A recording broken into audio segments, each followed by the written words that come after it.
Okay, now question number 4. A point on x-axis.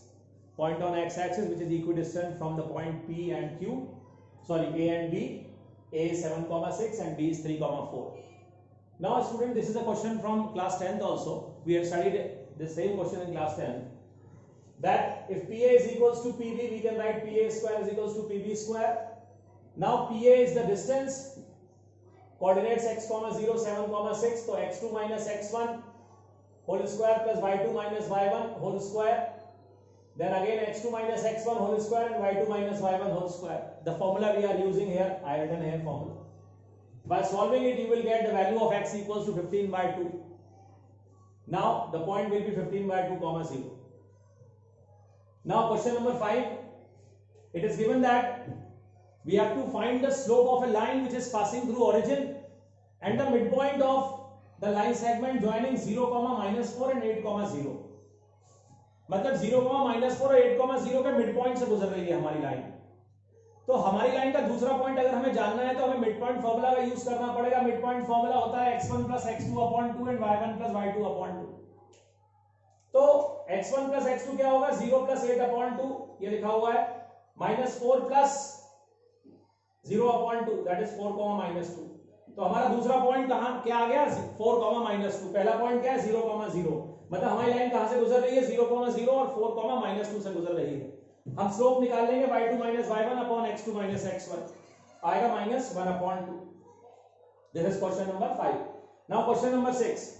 In question number 6 they are saying that without using Pythagoras theorem show that these are the vertices of a right angle triangle.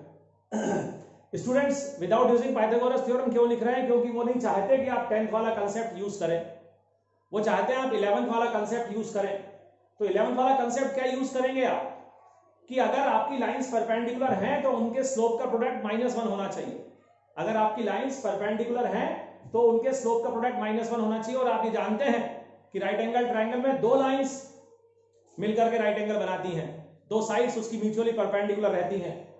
तो हमने slope of AB निकाला, formula वही use किया, y2 - y1 x2 - x1 ये लिखा हुआ है. फिर स्लोप ऑफ BC निकाला, फिर फॉर्मूला यूज किया y2 - y1 x2 - x1. Slope of AC निकाला तो फॉर्मूला यूज किया, सेम फॉर्मूला यूज किया.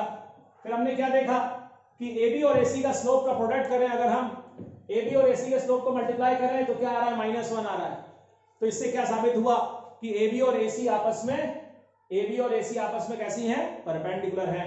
मतलब ABC कैसा ट्रायंगल है? एक राइट एंगल ट्रायंगल है.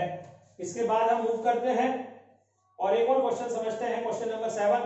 Find the slope of the line which makes an angle of 30 degree with the positive direction of y axis measured in anticlockwise direction.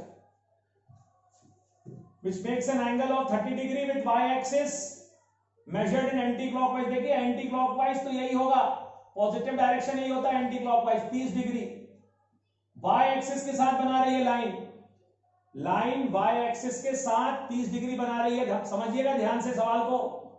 x axis के साथ नहीं बना रही. अगर x एक्सिस के साथ बना रही होती तो सीधे स्लोप लिख देते tan 30 डिग्री, क्योंकि स्लोप होता है tan थीटा. थीटा क्या होता है? थीटा होता है एंगल ऑफ इंक्लिनेशन.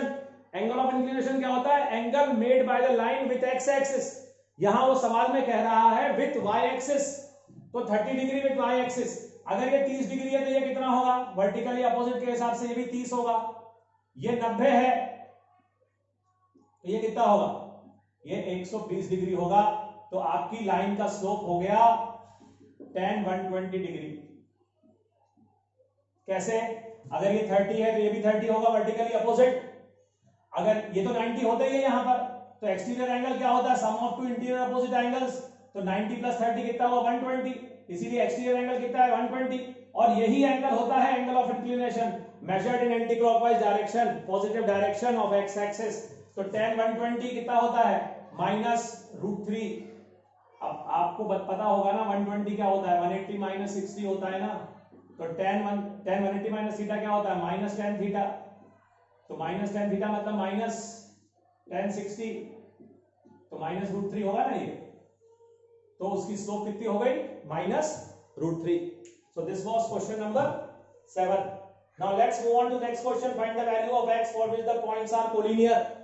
अब यहां पर हम कोलिनियरिटी में हम एरिया ऑफ ट्रायंगल यूज नहीं करेंगे हम यहां पर। कोलिनियरिटी में क्लास 10th वाला कंसेप्ट यूज नहीं करेंगे, यहां पर हम कोलिनियरिटी में स्लोप का कंसेप्ट यूज करेंगे, क्योंकि कोलिनियरिटी का मतलब हुआ स्लोप बराबर। अगर हमारे पॉइंट्स कोलिनियर हैं तो उनके स्लोप आपस में बराबर होंगे।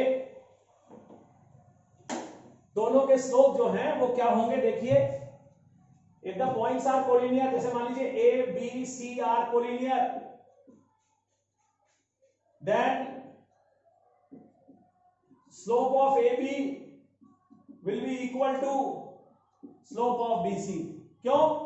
क्योंकि देखिए अगर आपके पॉइंट्स कोलिनियर हैं, तीनों पॉइंट्स अगर कोलिनियर हैं, तो जो एंगल यहां बन रहा है वो ए बी भी वही एंगल बनाएगी, बी सी भी वही एंगल बनाएगी, ए सी भी वही एंगल बनाएगी।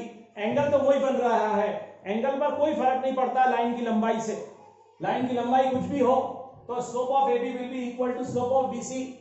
हमारे कोऑर्डिनेट्स हैं x, -1, 2, 1 और 4, 5। तो स्लोप ऑफ ए बी अगर हम लिखते हैं तो 1 + 1 / 2 - x हो जाएगा, और स्लोप ऑफ बीसी लिखते हैं तो 5 - 1 / 4 - 2 हो जाएगा। 2 / 2 - x = 4/2। तो 2 - x = 1, x = 1। तो जो x होगा उसकी वैल्यू हो जाएगी 1। स्लोप ऑफ ए बी और स्लोप ऑफ बीसी को हमने बराबर किया हुआ है यहां पर। स्लोप ऑफ ए बी और स्लोप ऑफ बीसी बराबर है। क्यों बराबर है, मैंने रीजन बताया आपको।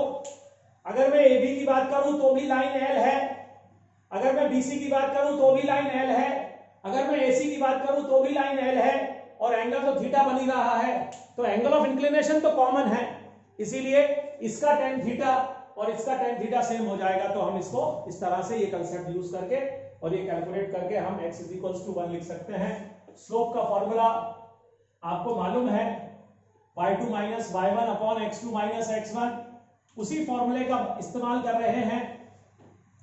छोटा सा फॉर्मूला है, छोटा सा कंसेप्ट है, उसको समझिए और प्रैक्टिस में रखिए। y2 - y1, आप किसको y2 ले रहे हैं, किसको y1 ले रहे हैं, ये आपका इशू है। जिसको y2 ले रहे हो उसके करस्पॉन्डिंग x2 लेना, नहीं तो पता पड़ा एक y2 ले लिया और दूसरा x1 ले लिया। तो y2 के साथ में अगर आप इसको y2 ले रहे हो तो ये x2 है, अगर ये y1 है तो ये x1 है, ऐसे ध्यान रखना। Now let's move on to the next question without using distance formula, so that these are the vertices of a parallelogram. -2 - 1, 4, 0, 3, 3 and -3, 2. Students slope निकाल लीजिए AB का, स्लोप निकालिए BC का, स्लोप निकालिए CD का, स्लोप निकालिए AD का। सारी साइड्स का स्लोप निकाल लीजिए और आप देखेंगे कि कोई से दो स्लोप आपस में बराबर आएंगे, या तो ABCD आपस में बराबर आएगा और BCAD बराबर आएगा। AB का स्लोप अगर मैं देखता हूं तो ये आता है मेरा 1/6। अगर मैं BC का स्लोप देखता हूं तो आता है 3/-1। अगर मैं CD का स्लोप देखता हूं तो आता है -5/-6। अगर मैं AD का स्लोप देखता हूं -2, -1, 4, 0, 3, 3 और 3, 3 और -3, 2 है, सॉरी। तो मैं CD का स्लोप देखूं अगर, तो CD का स्लोप मेरा आता है 2 - 3 - 1, दैट इज 1/6। और अगर मैं AD का स्लोप देखूं तो आता है 3/1, 3/-1, सॉरी, तो -3। ये देखिए क्या हुआ, स्लोप ऑफ AB जो है वो काय के बराबर आ गया, स्लोप ऑफ CD के बराबर आ गया, मतलब AB और CD पैरेलल हैं। फिर स्लोप ऑफ BC काय के बराबर आ गया, स्लोप ऑफ AD के बराबर आ गया। मतलब BC और AD पैरेलल है, इसका मतलब क्या हुआ, ABCD इज अ पैरेललोग्राम। क्योंकि अगर स्लोप बराबर है तो डेफिनेटली,